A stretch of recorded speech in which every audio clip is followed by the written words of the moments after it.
Most of them out here, and today I've got a video about Dwarf Followers. This is not to be confused with banners.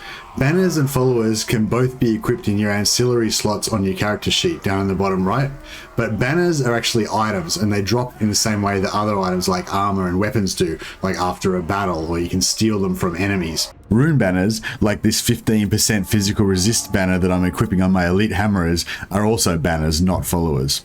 We're not here to talk about Thorgrim's updated High King trait that gives him plus 15% physical resist to all hammerers in his army, or about the Redline skill that gives ranked up hammerers another plus 15% physical resist, or about how the Runesmith's rune negation stacks on top of all of that to give your hammerers an effective physical resistance of 85%, making them nearly indestructible. We're not talking about that, not much at least. We're talking about followers. Followers are those ones that you just kind of get randomly when you do certain actions, right? No, they're not random. There's certain conditions that makes followers spawn. So I'm just going to go through the full list of dwarf followers, give you my thoughts on which ones I think are the best, and also I'll give you my top 3 best ancillaries to farm in the dwarf list. Before I get started, I want to give a big shout out to Cpecific for his ultimate ancillary guide that I'm going to be reading from today. I consider it an absolute necessity to have at your side when you're playing Total War Warhammer. I'll put a link to the guide in the description below, and I suggest you bookmark it on your browser so you can refer to it when you're playing. Now let's have a look at Cpecific's guide for the dwarf followers. I can probably talk for hours about followers, so I'm just going to focus on the ones that I think that you guys might be the most interested in, and then at the end I'll explain my top 3 and why I think that they're the best ones. You can see it's got the name of the follower, the graphic for the follower. Here it explains what in-game effect the ancillary has, what requirement in-game to have a chance of getting the ancillary, the percent chance for the ancillary to spawn if you fulfill this requirement. So if we just look at this one here, Treasure Hunter, your Lord is the only one that has a chance to get it, so heroes can't spawn this follower, however they can equip it. If it says Lord there, that means only Lords fulfilling the requirement have a chance to spawn the follower. If it says Runesmith or a hero name, then only that type of hero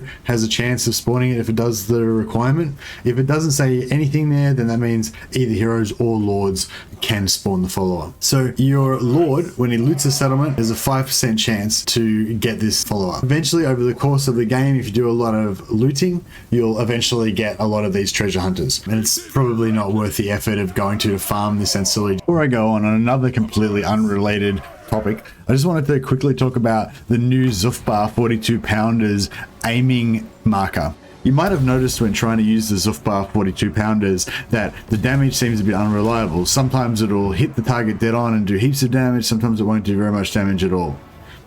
What's going on there is that the marker doesn't actually represent where the cannonball is actually going to hit. Now, the cannonball actually lands some way in from the beginning of the marker, so there's no damage to anything that's in that first section of the marker, and then the cannonball's blast actually extends beyond the end of the marker. It appears to bounce twice, but it seems to do damage to targets that are in between the bounce as well. You can see here, if you shoot laterally across stacked infantry and you start the marker a little bit before the start of the unit, you'll do really good damage. This poor miner is losing nearly 50% of their health in one volley. And there's another volley. That's unlucky. Oh well, let's get back to economy followers.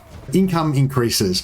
So there are quite a few of these in the dwarf followers. The Brewmaster here gives you 6% increased income from gem cutters and obsidian quarries. You just have to rank up while you have tradable dwarf resource beer. Daughter of Valea. This one actually requires a particular research. It's quite late in the tree, but it might be something if you wanted to really go for stacking income followers. Once you've researched this research, you'll just start getting these Daughter of Valeas on all your characters randomly. There's also Stonemason, plus 8% for income for iron mines, gold mines, and stone quarries. You got Jewelsmith, 6% for gem cutters and obsidian, iron mines, gold mines, stone quarries for the goldsmith, rank up in region with iron to get the iron mines, gold mines, stone quarries. Dwarf Bride, 9% income from all buildings. This one's quite common to get fairly early. All you need to have done is fight 6 offensive battles, and once a character's been in 6 battles, every time they rank up after that, 8% chance of getting it. So, you know, mid game, you'll start accruing quite a few of these on different characters. You can sort of equip those along with these other income things on say a rune priest. Rune priests are fairly easy to get access to early. You can recruit multiple ones once you can start building tier 3 buildings. And then you can perhaps stack up your runesmith with multiple different income things, put multiple runesmiths with multiple income things all in the same province, or in a region that's got gold mining, because it will probably have quite high income, increase that province's income by quite a significant margin. But it's a lot of effort to go to, and that's going to require you to tie up some of your valuable heroes sort of sitting around buffing income. So I mean, it's something you could maybe try if you like that kind of thing, but I don't think it's necessarily super overpowered. The dwarfs only have 2 public order followers. They've got the choir master and the teller of tales. They both give +1 public order and +2 untainted. You just have to rank up in a region with less than -20 public order. You'll start accruing these quite early if you have some low public order provinces, and you know, then you can pop them on multiple heroes to help a little bit with public order. You don't really need to farm them, you'll just sort of get them naturally. Troll Slayer is quite a nice follower. Just gives you a bonus versus large +14. So it makes your heroes and lords that you equip this on, you know, much more effective in melee against large opponents.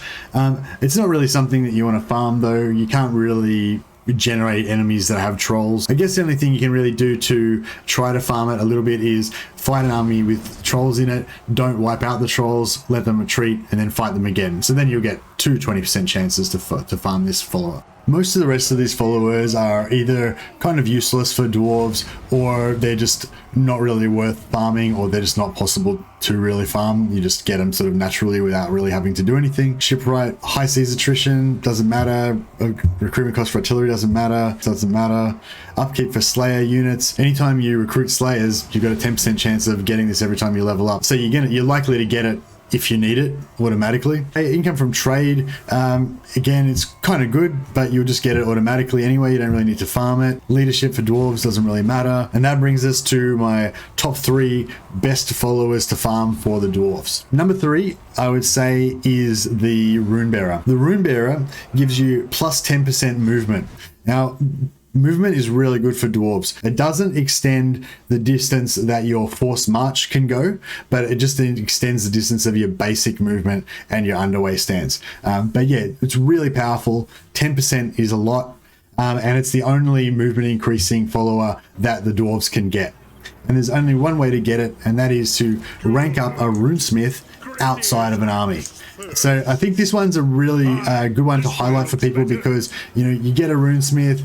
You've got the new rune magic that's just come out with the Hammers and Herdstones update that accompanied the Silence and the Fury DLC. Now, you want to use your rune magic in your battles, but if you keep those runesmiths in your army, you'll never get this follow-up, and it's really good. All you have to do is pull your runesmith out of your army, do agent actions on enemy armies, enemy settlements, and you've got a 20% chance. It's very high, you know, with 5 or 6 actions, and you've got a good chance of getting this. If you get this early in the campaign, that's 10% extra movement for your main army for the whole rest of the game. You can see here, this is the army's normal movement range. And then this is the army's movement range with Runebearer equipped. It's quite a significant increase. Also, bear in mind that when you equip Runebearer, it won't actually come into effect on the following turn. The following turn, your movement will be calculated before the Runebearer follower equips at the start of the turn. So you actually have to wait 2 turns before that extra movement starts to actually show up on the campaign map. But it definitely does work. You can definitely equip it to your lords, and it'll increase their movement. My number 1 and number 2 picks for best followers to farm for the dwarfs, I can probably talk about together, as they're quite similar. It's the Archivist and the Student. Now, you might be familiar with the Student follower, because a number of other factions also have the Student follower. This follower you can get by ranking up any character while you're not researching anything. So after you've finished your research, before you've chosen a new research, you're not researching anything, if you fight a battle then and one of your characters levels up, you have a 13% chance to get Student. Student can only be equipped on heroes, so you can't equip it on lords. The dwarves also get an additional better version of Student called called Archivist. Archivist has a higher rate to spawn. Also, Archivists can be equipped both by lords and by heroes. So once you collect a lot of these followers, you can have every one of your heroes kitted out with both student and archivist, and every one of your lords, even the ones that you've disbanded that are just sitting in your recruitment pool, all of those lords can all be stacked up with archivist, giving you a plus 10% research rate. If you recruit Grungni lords, then the Grungni lords will also have plus 5% research rate as base, plus the 10% archivist. So using these followers, as well as the Grungni lords, you can just stack up huge amounts of research with dwarves, and it sort of accelerates. At first, you'll only have maybe your starting lord, maybe one other hero that has the potential to be able to level up while you're not researching to get these followers. But once you get into tier 3 and you've maybe got 4 or 5 heroes, you can then start having like 5 chances every turn, every battle, that is. I mean, you just start getting heaps and heaps of these followers. But the trick is that you have to remember to cancel your technology research at the beginning of every turn before you fight any battles. If you're researching anything, you've got no chance of getting these ancillaries. It's only once you finish your research, or if you temporarily cancel your research, suspend it, then fight your battles, level up, have a chance to get some of these ancillaries. Then before the end of your turn, start researching again. You won't have lost any progress. The game will actually remind you to choose a new technology at the end of the turn if you haven't chosen one. The really hard part is remembering to cancel your research at the start of each turn, but it is so worth it. You can be quite lucky and get some of these early before you've got a lot of heroes, but once you've got a lot of heroes, if you remember to cancel your research at the start of each turn, you'll just start accruing heaps and heaps of these followers, and your research will quickly go up to like 150%, 200%, 300%, 400%, and you'll be able to zoom through the dwarf tech line. And the dwarves have a lot of good technologies, both for economy, diplomacy, and for battle. If you're wondering why I was blowing up my own miners with my Zhufbar 42 pounders, it wasn't because I'm a sadist. It was so that I could get the Gore Drenched trait. Gore Drenched, when it's maxed out, gives you plus 20% HP to your lord, and you get that by taking over 60% casualties in a battle.